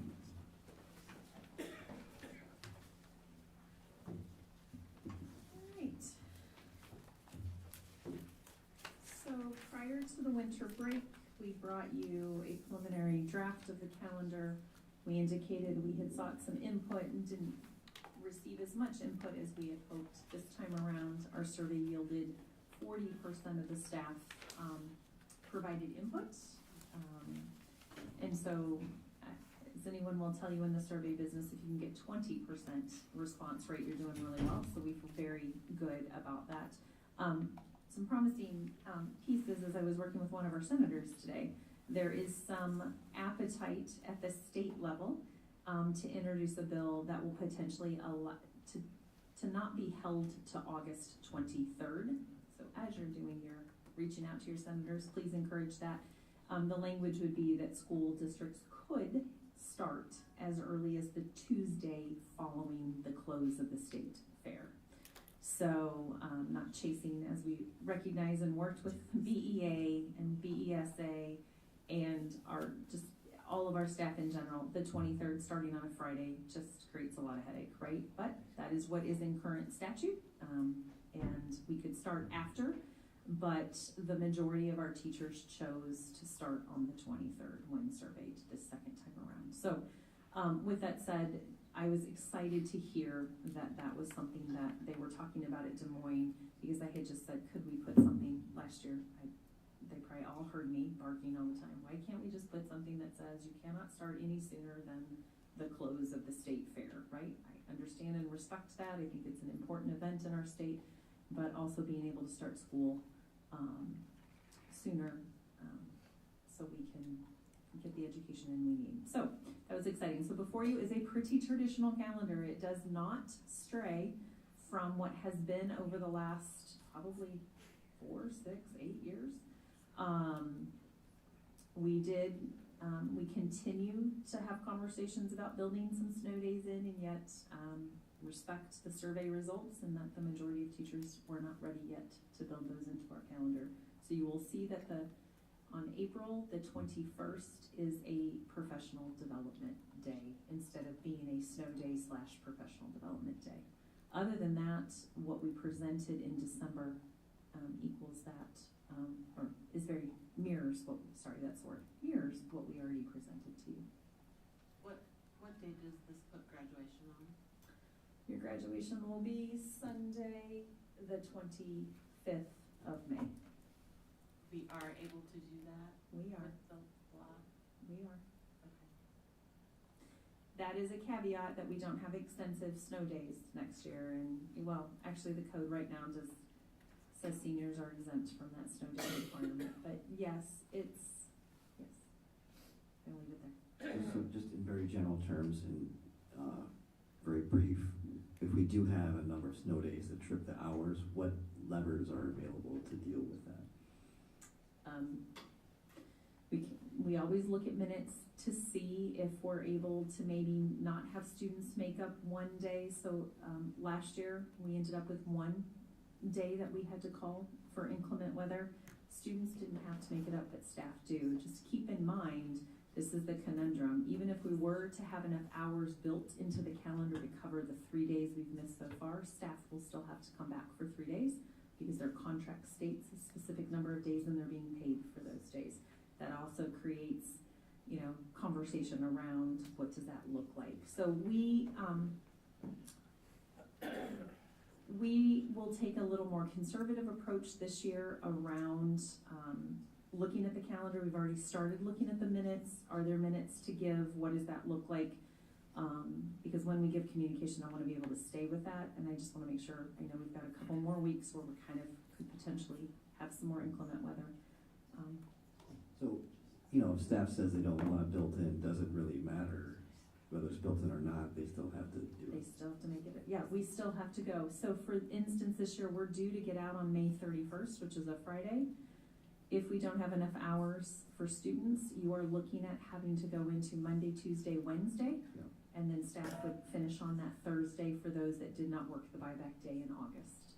But if we were to build in on April 21st, right, as a in-service / snow day, and we had a snow day, right, then teachers don't have to go that extra day after because their day is already scheduled. It's either an in-service or students are in the building that day. Students wouldn't have to make it up. So you remember, teachers have a certain contractual number of days they have to meet. When and if the negotiations begin and contracts are reopened, it seems like it would be worth talking about, can teachers move from days to hours to mirror the students?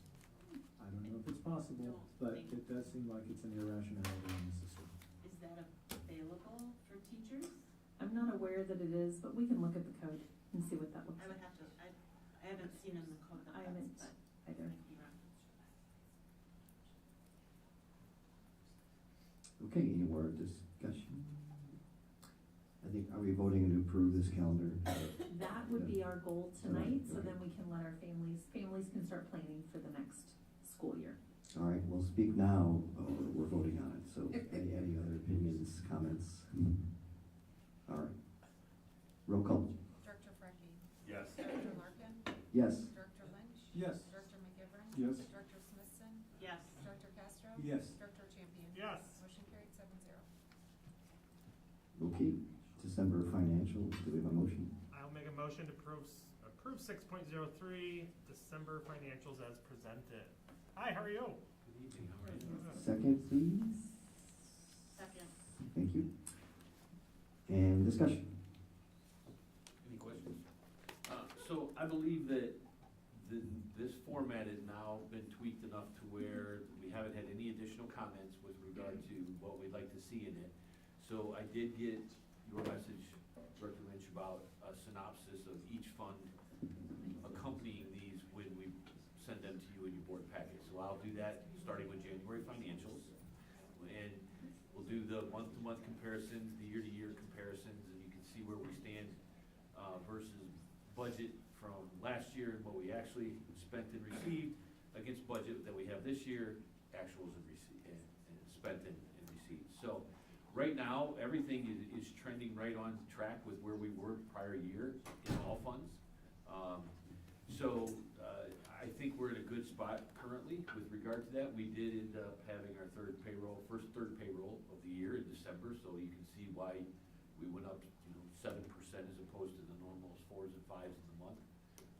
It is reflective upon that increase regarding the expenses for that third payroll. I will put together, I will go back and look at the previous information that you had received as a board regarding what you're used to seeing as a narrative with regard to this, tailor this document to that document as well, so that will provide some more information to you prior to the board meeting. Then I'll give a synopsis of what that narrative was when I present the financials for January in February. Thank you. You're welcome. So if there aren't any questions regarding where we are financially right now, I will let you know that tomorrow I am at the AEA office doing some professional development on the budget and the new requirements for us as a school district this coming year with regard to the additional hearings that must be held, the timing of all those hearings. So as you mentioned, there may be a special board meeting depending on when those dates fall. I'm not sure, but there are some stringent timeframes to those, yes. So it sounds like that would, of course, because that would be great to understand, if I'm understanding correctly what you're saying, the synopsis of each of these different funds, or what they cover. Basically, I want to be a more intelligent board member. Yeah, And right. I can look at these numbers and say, oh, look, the percentage shifted by a point. Is that something that I should be alarmed about, or is Right. that perfectly normal? And Yeah. if you can sort of highlight details of note, explaining variations when I read it up front, Just to then understand, I'm happy. this is not anything out of variance or, Yeah. or anything like that. Yeah, but spot on, I appreciate that request. Or if we've not Echo received that. funds for whatever reason and why we're lagging so far behind, you will at least know that, yeah, that's gonna be caught up in X, or the state's decided, I came from Illinois, so the state decides not to pay us a lot over there, so. So, one thing, again, and I'm very, not spun up on all this stuff, so I appreciate the information and work on getting smarter. But as I go through the various funds, is there concern, I guess I don't understand as much, but when I look at, I'll use management fund as an example, when I see $475,000 year-to-date revenue, but then a 1.427 million expenditure. Is that typical? Is there, I'm assuming there's a story behind Our that. liability insurances were paid, Okay. premiums So are that's, paid upfront so for the that's why, year. I got you. And then as revenue comes in, we'll It'll offset that. it'll catch So- up to that. Yeah, so Yeah. that narrative that I'll put together by fund will explain that. Yeah, and that, give you those an were only idea. the kind of quick and easy And questions just I had to- as I went through and looked at some of that. And just to look forward to my favorite time of the year, budget season, when you see the management fund trends, our management fund has been overfunded, and we've been trying to sort of spend it down. So I would not be alarmed to see that our expenses are exceeding our revenues in that fund in particular, Right. because that's part of our longer term plan. Yeah, just understanding those types of But situations. you'll get as I you'll look get to at see those that big things. picture in a few months. Sure. So, oh, go ahead, Director Smith. Sorry, I didn't mean to interrupt you. Nope. Some of the things that can help you with that is next year at IASB, there are some very in-depth sessions on school finance, and what each of these funds can do, and what they can be used for, and that type of thing. Sure. So that I would suggest that our new board members definitely, look at going to IASB next year for that. And in addition, in the interim, as President Lark and I had, we met briefly earlier today just to touch base on a couple things. And one of the things we came to the conclusion is having a board development workshop where we can spend some time giving you some of that information that you've just, each of you have respectfully asked for tonight, kind of a little budget 101 until you can get to more formal training with IASB. And that will also help us as we work with BEA and BESA and BSSA to open up the negotiation season, right? Because there will be some work that you all need to do and some direction to be given. And so we want to give you that foundation since you are new to all of this. I'll also make sure you get another copy of that diagram that I had shared about the different buckets and how those revenues come in and what they can be expended on. I think it's a really great visual to help. But Iowa finance, as one of our senators locally said today, well, won't say exactly what was said, but will say it is one of the most complicated, I don't want to be on the record, one of the most complicated financing models for schools in the country. And it might be a bit, I'll use my words, antiquated. I don't think they would disagree. So we want to make sure you feel comfortable with it. You understand how revenues come in and out. And I know that was some of the questions that Conversation Director, President Larkin and I had. So why not, with having new leadership on the board, provide that opportunity for you all. So we'll look to that in the next month or so. How can we fit a workshop in where we can give you some in-depth information on that?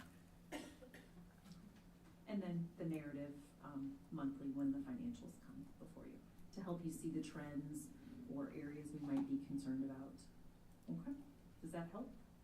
All right.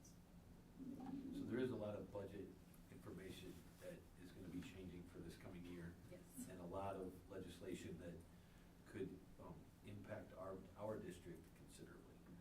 So I'll leave it at that. But there's a lot there to try to take in and determine how it's going to affect our district. So hopefully some of those questions will get answered tomorrow. And will continue to get answered as time goes on with legislators. Do you have any other questions for me this evening? All right, roll call. Thank you. Thank you.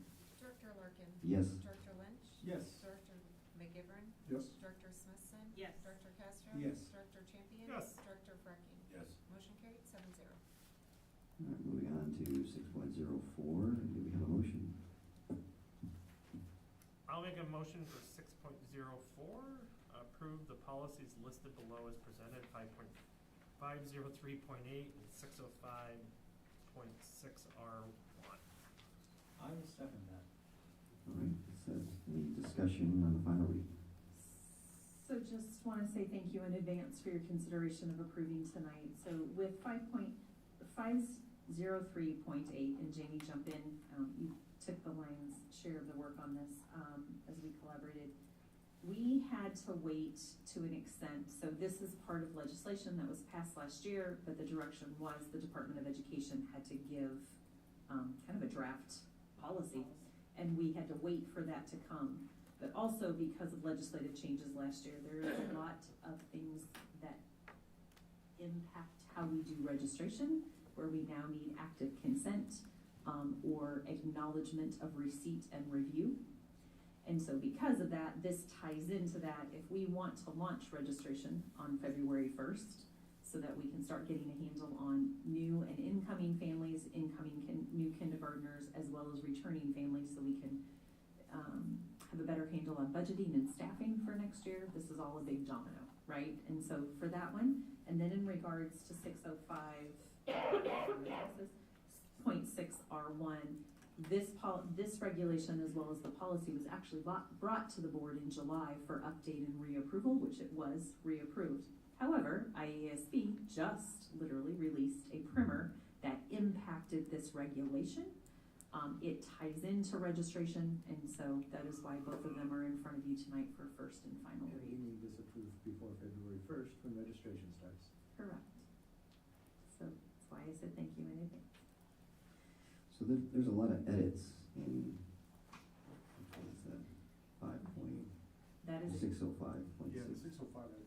Yeah, so is these edits going to get you what you need? Mhm. Yeah. Okay. So our Director of Technology, our Executive Director of Curriculum Instruction and Assessment, if you'll both come up, because they're both policies tie together, and the three of us worked, even as recent and late into the night on Friday night, around these policies and making sure, in terms of can we address 503.8 first, please? Yeah. So this relates to the discipline of students specifically to threats of violence or cause incidents of violence, right? So it's not all possible things that a behavioral referral could come to. So that was kind of, as we started trying to wrap our head around it, we kept wanting to go back to our larger behavior matrix and our behavior referral system, right? So this is very specific in the code to these two things. But as we looked at the draft policy from the state, and I keep looking at Jamie, correct me if I misrepresent something, it tied beautifully to the work we did with our behavior matrices and all of the work we did to redefine, redevelop how we approach behavior, how referrals are made, how we follow up on referrals. It is red because it is essentially a new policy. So that's some context. Did I miss anything with that, Jamie? No, part of the requirements of this bill was that we had to have the escalating responses by grade band. So that was a requirement of the law in itself. So when you see that, it didn't say you had to make it this way, but you did have to have that escalating, what that looks like. The good news is that matches right up with our behavior matrix we already have. We don't necessarily call them level 1, level 2, level 3, but we have that already built into our system. We call them minors, majors, and series. Mm-hmm. So that's where the parallel is. And that's where the struggle came, is we kept going back to that work we'd already done that encompasses everything. And this is really just isolating one part of our matrix we already had in place and taking that and making sure that we were meeting the new Iowa code as we put this together. So, and that's why it's all red, because this is not a policy that we have had up until you approve it.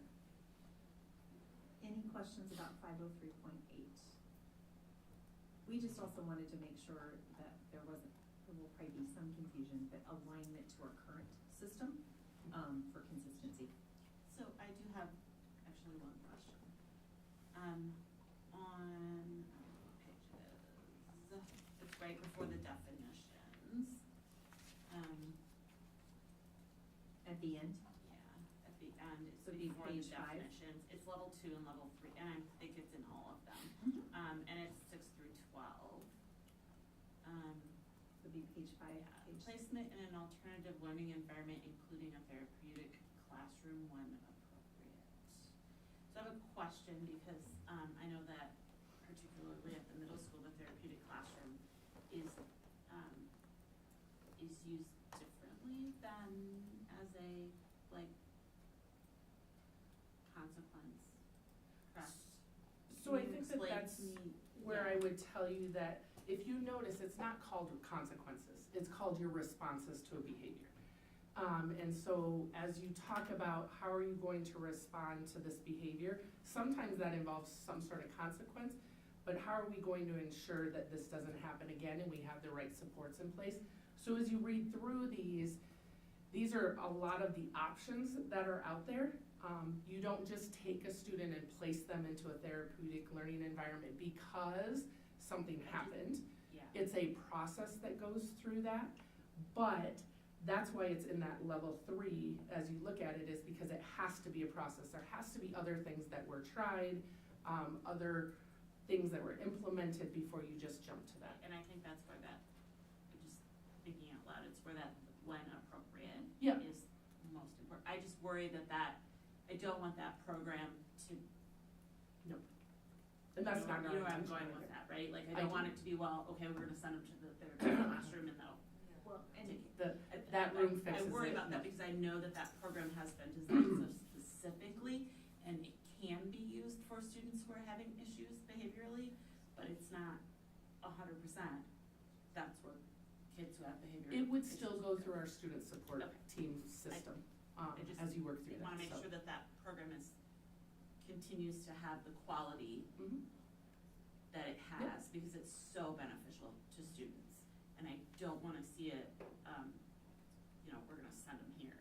And, I Nope, just never the intention. really have such high regard for that program. I don't wanna see it wrecked unintentionally. Well, and the other piece we'll have to keep in mind as we're working with students who are federally protected by IEPs, individual education plans, is you would be hard pressed to place a student in an alternative learning environment without consent through an IEP process. There is some provision in the law to do an interim alternative educational setting, but the standard is pretty high and the behavior has to be extremely significant. So there are a lot of things to consider. When you read through these levels, as we work through our behavior matrix, we have these same progressions, just like requires parent or guardian notification. That is in every one of our responses in our behavior matrix, right? So we felt, at first when we got word that this was coming down, we were like, oh my gosh. But then when we really worked through it, it took us a while to digest. We realized it aligned pretty nicely with what we're currently doing. So yes, we will make sure we protect any and all of our educational environments. I mean, we're just not gonna, middle school and high school have spaces for students to re-regulate in what we call, Ellen, I'm blanking, not just in-school suspension, but your other room, Pride room. huh? Pride room. Right. You have the pride room, middle school has. Behavior support?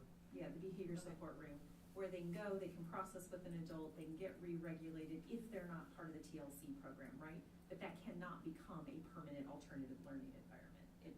That's where they can process through, identify strategies for them to be successful so they can re-enter, repair relationships and re-enter the learning environment. Great question, great concern, thank you. Anything else on 503? Is this a brand new one we're adding to the deck? Okay. To the, Yeah. It's a big deck. Yeah, I mean, I see some of this is already covered in the handbook, but it sounds like we were required to add this gray banded Correct, this is feature a in state here, and requirement this that you have will to have this policy. satisfy that requirement, okay?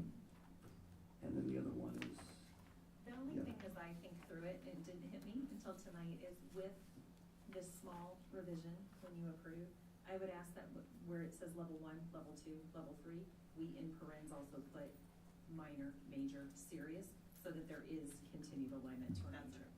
really good idea. Yeah. No? Why not? I would say that the reason that I would push back on that is the minor is usually classified as a classroom managed item, and when you're moving to threats of violence or an actual act of violence, that would require an administrator to intervene. So while we have those for the escalating side of things, I think in this case, it's kind of like you have your major and your serious and they, and then that middle ground. So that would be my recommendation, is not to look at it that way, because minor is really teacher managed, and I think at that point, it needs to be an administrator that intervenes. 605, thank you, you are correct. 605.6R1. So if you remember, the state requires 605.6, it's the Internet Appropriate Use Policy. Parents have to acknowledge that policy in online registration annual updates, which is coming out soon. So IASB just came out with a new primer for the regulation. So because parents have to acknowledge the Internet Appropriate Use Policy, we wanted to make sure the regulation that goes along with it was also updated because they had so many significant changes. As I compare the new draft with the original regulation, the biggest thing I'm noticing is we're taking out a lot of our, the pieces you see are a lot of the Bettendorf specific areas that were embedded in the initial regulation. And IASB is recommending you take out some of that generic, or shouldn't say generic, district specific information, because when it comes to the internet and network pieces, the language is changing so quickly that the policy, they're concerned the policy is gonna be outdated, and you'll have to be taking it back to the board all the time because with cybersecurity changes and network, data governance, things like that, this is gonna consistently change. So if we have language in here that's specific for right now, in a year, it's probably gonna be outdated again. So their recommendation was scale it back, hit your since it's a student internet regulation, hit your major points, and then let your handbook kind of pick up the other stuff, because the language changes too often. So is that a reason why a lot of these things are taken out, is because they're covered in the handbook? Yeah, so 'Cause that was a lot of my questions throughout this 605 was, why were specific things that seemed to make sense removed, right? Yeah, so a lot of what you see stricken, like, if you look at it, I guess it'd be part 2 and the original part 3, those are all district-specific things that weren't in ISB's regulation, but were Bettendorf specific that got added in. All of the general computing stuff. Yep. The cyberbullying, some of that, the piece that was struck, except for the last 2 bullets, those we pick up in another policy, so they're redundant. So that's why ISB recommended those. And they're more behavior pieces, more of our PBIS behavior matrix pieces that we pick up in the handbook. So that was another reason why those were recommended to get rid of. All of the examples of acceptable use, examples of unacceptable use, those are all Bettendorf specific pieces that they recommended. I apologize, that network security, is that picked up somewhere else in the handbook, or is that somewhere? We have another policy for staff that picks, so this one is specific to students. We have one for staff that picks up network security, and then the handbook talks a lot about network security in the behavior matrix. Yep. I know I looked at that too, wanted to make sure that we picked that up somewhere. That makes a lot more sense. Just when I read through it, I agree there was a lot of changes, but looking at what I've gone through at my employer the last 18 months, like this policy would be outdated almost immediately. By the time we get it posted on the webpage, it's outdated, Especially that network security piece, just because of the changes. Like the ISB, one of the recommendations to get rid of that network security piece is because the ways that it's being described are so specific. A lot of them don't even call it a virus. They might call it malware or adware So by putting that specific language in here, they're concerned that. You could argue that, it wasn't a virus. Right. So this kind of helps us on that end. We're a little more generic and we pick up some of the other pieces in the handbook. The more detail you have, the more loopholes you inadvertently create. It does feel like that sometimes, And to add to that, on that 4th page, what you'll look is we brought that right back to our behavior matrix in terms of our the offenses, what's gonna happen, your violation and all of that. And what you'll notice is that's where we get those minor, major, and serious things that we already had that in place with our behavior matrix. And so that's why you're looking at that a little bit different, because we wanna make sure everything's consistent. We don't want one policy to say this and our handbook say something else, and we're following the behavior matrix, so. I'll tell you, our students are very active. They might have been in a meeting, working on my TV, and all of a sudden, the agenda for the meeting was not there, and someone's Spotify list was there. Our students are creative, they're resourceful, and they're very smart. Sometimes we need to rechannel the smartness. Block something, and the next day they have found another way around it. Yeah, they're good at that. Really tests our skills. It does, it makes us better, right? Yeah, absolutely. Any other questions about that? Director McGivern, did that answer your concerns? That helps a lot, because that was a lot of the questions as to why strike some of these things out, but that background helps and makes sense. Well, and when we're really looking at policy, it should be that high level, Sure. right? And so tightening some of that language up in, to Director Lynch's point, more sometimes creates more loophole. So, All right, we'll pause here. Any more discussion? All right, let's roll call. Director McGivern. Yes. Director Smithson. Yes. Director Castro. Yes. Director Champion. Yes. Director Franking. Yes. Director Larkin. Yes. Director Lynch. Yes. Motion carried 7-0. All right, 6.05, do we have a motion? I move we approve the policy listed below as presented. Second? I'll second. Thanks. All right, we don't need too much discussion on this one. Just pause here if anyone has any discussion. This is our USDA requirement, adding to the deck. Is that an able term, adding to the deck? Added to the deck, slide deck, yeah, slide deck, add to the deck. Okay, I'll be going around. then we'll roll call. Director Director Smithson. Yes. Director Castro. Yes. Director Champion. Yes. Director Franking. Yes. Director Larkin. Yes. Director Lynch. Yes. Director McGivern. Yes. Motion carried 7-0. 6.06, the handbook, do we have a motion?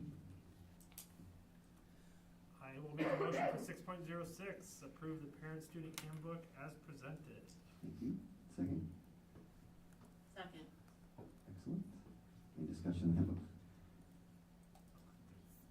So each year, we go through the process of reviewing the handbook. I know both our secondary team and our elementary teams have worked collaboratively on their respective sections to try to get alignment. For instance, one of the changes, I was talking to Director Castro about this, was we're noticing in elementary school, some of the students are starting to push on dress code. Styles, trends, fashions out there don't always align with, expectations of what we would want from a dress perspective in school. And so they brought that to us in our elementary principals meeting and wanted to be more in alignment with secondary because they were starting to see some concerns. And so be proactive about this instead of reactive. Other changes, just as we read through it over and over again, trying to take specific names of people as positions change, but using the title of the position. So instead of naming someone, your Title IX coordinator is your executive director of human resources, right? So that you're not always having to change something if there's promotions or changes in staff. And then obviously updating the links to board policies that have changed, right? Either necessitated by IASB primers or legislative changes. So nothing like from a significant overhaul. There were some pieces that we worked through. We talked about this a while back at the secondary level, where when our school calendar doesn't align with an athletic calendar, so to speak, and you've got some discipline or conduct, code of conduct that you have to work through. So they were very intentional, our secondary team, 612, to work around what does that look like when we're going into a break or into summer and a student has experienced some difficulties and needed a consequence, so they're not punished the entire summer. Let's say it happens on the last day of school, and so just updating some of that language around that. And so really fundamentally, nothing major change, just updating, making sure our links are updated. If any legislative changes happen, that they're in alignment with that. And getting those things ready so that when we roll out registration, this will be linked in there and parents will now provide, they will indicate they've received, acknowledged that they received this handbook instead of poor principals chasing families down all year long to get them to respond to the Google form. And then other active consents in the registration process. So, questions about the handbook? And obviously updated graphics so we have current students on there. If a parent requests it, can they get a paper copy? Absolutely, absolutely. Absolutely. Our handbook gets a long read. Yeah, I mean, fortunately, we had some extra time over the last few days. Yes. Well, I mean, I would just say that if not, I'm gonna press the importance of reading it, especially right off the bat in that page 3, because at the end of the day, there are expectations on conduct in students when they step through the doors.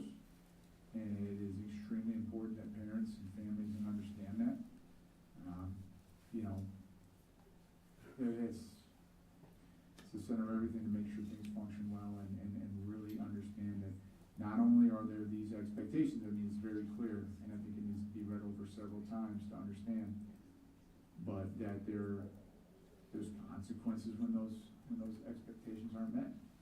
So, you know, I do understand that this is a long read, and in today's world, it's tough to go through it all in detail, but I would also encourage to those listening as they go through this, if there is any issues that stands out or something like that, you know, just encourage people use the, you know, communication to bring it up so that it can be looked at and discussed, but yeah, I really wanna press hard on upfront those expectations as, on our students and everyone really as they go through the door on conduct and, you know, what's expected, so.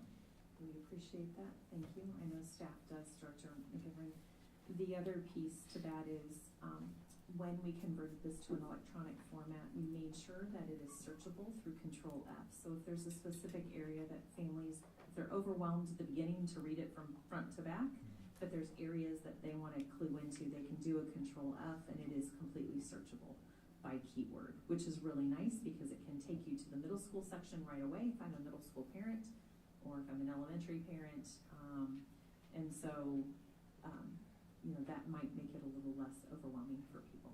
But, you know, this major overhaul of the handbook, we did a couple of years ago, and, you know, staff did a tremendous job of really being reflective so that we could be aligned in the district, pre-K-12, but when there were specific things related to a level that we have made sure that that was clear, and really our secondary team has worked hard to align those expectations. So as students, as I've said before, as students matriculate from middle school to high school, there aren't new expectations they have to learn. They hopefully have those down, they understand them, parents are supportive of them, and they can start successfully as they move to the next level. Other questions about the handbook? Well, it is long, it's very thorough, and if people do take time to read it, I think they'll find the vast majority of their questions can be answered in the handbook. All right, so we'll go to roll call. Director Castro. Yes. Director Champion. Yes. Director Farking. Yes. Director Larkin. Yes. Director Lynch. Yes. Director McGivern. Yes. Director Smithson. Yes. Motion carried 7-0. All right, thank you. Upcoming calendar items. We may be adding some to have a middle school standalone meeting, we'll see.